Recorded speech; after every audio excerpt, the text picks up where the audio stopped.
Hi Leo, September 2025. Love reading tayo, love advice, guidance, messages. No matter what your relationship status ngayon, single ka pa man, in a relationship, or married, tingnan natin anong kailangang gabay, anong parating sa inyo, anong ganap sa usaping pag-ibig, relasyon. Querida number 2, ayan na lang si Musha. Hindi, guidance lamang po to. Message, Leo energy sa taong maaaring makapakinig nito. Anong kailangan mong marinig?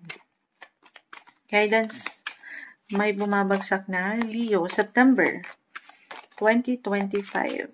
May umaangat pa. Okay, hindi natin pipigilan to.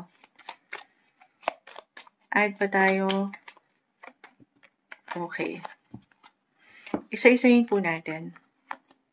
The Judgment card. Card of renewal, new beginnings, rebirth, awareness, clarity, why not? Parang papanganak ulit kayo sa una. Sa unang pag-iibigan kung saan kayo pinagtagpo ng tadhana. Oh, may rhyme lang ni Moonshot. Hindi, why not? Coconut, sandali. The Justice card. Umaayon ang batas ng isang api. Parang ganon, may hugot. Hindi, Judgment card. Sa ibang taro, karma yan. So, hindi kailangan yung pinakasalita.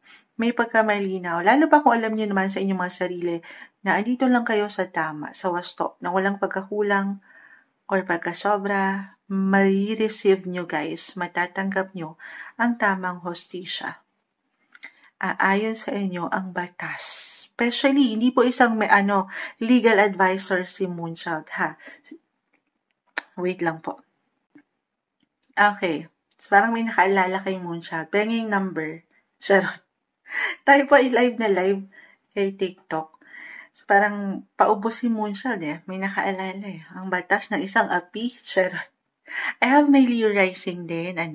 So, in a way, sandali. Claim na ba natin ito? Itong mga 5. Leo is in the 5th house, Miss Eka. Ito na. Actually, astrologically, since na-mention ko na, si Venus, the planet of love, will enter your sign, Leo. Ngayong September, mag-highlight ang inyong mga buhay, relasyon, pag-ibig. Venus is the planet of love, guys. Love, love, love. So, ayan, add tayo. Page of Wands. Positive, possibilities, opportunity, magandang potential, new beginnings, limitless. May travel ba kayo? Or maybe ito yung sign, more quality time. Or you will feel more social, outgoing, explorer, Dora the Explorer. Patuloy kayo magiging bukas sa mga bagong simulain ng pag-ibig, relasyon. Or ito yung pinaka-advice, be positive sa itinatakbo ng inyong buhay, relasyon. Ano pa man ang pinagdadaanan nyo, wala namang perfect eh. Umaangat ito, justice. Minsan may ilang injustices, imbalances, normal. Okay, pero maganda. Claim natin to. Pages, guys. Page of Pentacles. Napapangiti si Moonchild. Opportunity. Manifestation card. Samahan ng dasal. Ipahayag nyo na, tanggapin nyo na. Pakita natin sa live. Pages. Bagong chapter, bagong page ng inyong pag-ibig. Kung ito lamang ay inyong pahihintulutan. Kung kayo is mga single, ay hindi ito maka-apply in a way. Why not? Ito kusang pwedeng ihain ng universe, pwedeng paangatin. Yes po. Or, syempre, this is something, sabi ko nga,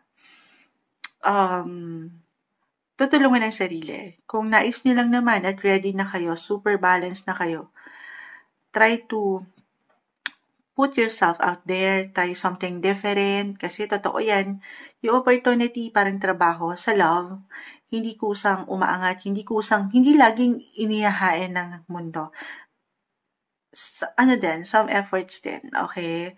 Magsaya sa paraan mo, baka dyan, along the way, somewhere down the road, ayan, umaangat dito yung yung pagiging bukas nyo sa mga possibility. Kasi nga dito yung clarity, yung liwanag, meron kayong gabay. Okay. Kahit pa tayo. Oy, alam nyo, Ace of Swords, the Three of Wands. Sa success ang mga situation. Magandang pagkakataon ito, September 2025. Leo, to strengthen your relationship. Sabi ko nga walang perfect. Especially for some of you na nasa long distance. LDR, may naalala ko dito. Live na live, Miss Eka. Pero, kung reverse, naka-reverse. Connect, communicate, or merong mapapaangat na boses ngayong September 2025. Ito yun, Ace of Swords. Makakapag-usap. Lalo kung naramdaman nyo na itong ilang glitch o ilang kabagalan itong mga nakalipas na linggo. So, i-claim na ba natin na kahit paano, along with your other cards, sumangat yung justice, opportunity, positive possibilities, na may paraan, may solusyon. Lalo kung meron kayong pinagdadaanan sa isang relasyon, okay? Ayan. Other messages, kung Moonchild, wala akong masyadong time sa love ngayon, then maybe it's all about you, Leo. Maangat yung kayo, yung pagiging young, childlike, yung freedom. Kahit ikaw lang muna, magandang pagkakataon ito. Actually, kusa itong aangat sa inyo, yung pagiging magnetic nyo lalo. Charming, gusto nyo yun. Yung attraction, again, Venus right now, nasa inyong mga sign. Ngayong September guys ha, still kasi nasa Cancer pa. By the time na nire-record ko to, pero ayan, magandang pagkakataon to do more self-care, to improve your appearance, physically, mentally, emotionally, pagdating sa inyong self. Yes, deserve nyo yan. Magpaganda, magpaspa. Gusto nyo yan. Magpahinga. Okay, compromise, connect, communicate. Magandang possibilities, balance is the key. Ito yung maangat na guidance, advice, message para sa inyo, September 2025, Leo.